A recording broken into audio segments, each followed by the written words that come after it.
Assalamualaikum warahmatullahi wabarakatuh. Izin memperkenalkan diri, nama saya Muhammad Zaki Alfanza, NPM saya 2021020235. Saya dari Hukum Tata Negara kelas C, dan di kesempatan kali ini saya akan menjelaskan tentang pembaruan hukum Islam dan tujuannya. Yang pertama yaitu pengertian pembaruan hukum Islam. Pembaruan hukum Islam terdiri dari dua kata, yaitu pembaruan yang berarti modernisasi atau suatu upaya yang dilakukan untuk mengadakan atau menciptakan suatu yang baru. Dan yang kedua, hukum Islam yakni kumpulan atau koleksi daya, upaya para fuqaha dalam bentuk hasil pemikiran untuk menerapkan syariat berdasarkan kebutuhan masyarakat. Dalam hal ini hukum Islam sama dengan fikih, bukan syariat. Pembaruan hukum Islam berarti gerakan ijtihad untuk menetapkan ketentuan hukum yang mampu menjawab permasalahan dan perkembangan baru yang ditimbulkan oleh kemajuan ilmu pengetahuan dan teknologi modern, baik menetapkan hukum terhadap masalah baru untuk menggantikan ketentuan hukum lama yang tidak sesuai lagi dengan keadaan dan kemaslahatan manusia masa sekarang.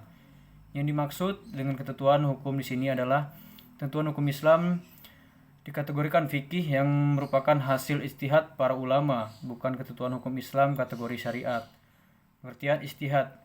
Ijtihad adalah salah satu wacana dalam pembaruan. Secara terminologi, ijtihad adalah mengerahkan seluruh kemampuan dan usaha dalam mencari hukum syariat. Kata ijtihad hanya digunakan pada usaha yang memerlukan pengerahan tenaga semaksimal mungkin demi sebuah tujuan.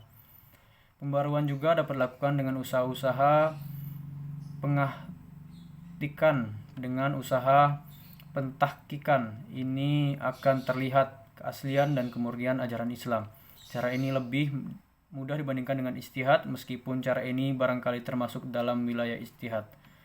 Dikatakan lebih mudah karena hanya mengoreksi sebuah pendapat, akan lebih mudah lagi bila kita memiliki fasilitas di atas. Tujuan pembaruan hukum Islam. Pembaruan hukum Islam merupakan suatu keharusan, bahkan kewajiban yang mutlak. Pembaruan atau modernisasi berarti berpikir dan bekerja menurut fitrah atau sunatullah yang hak.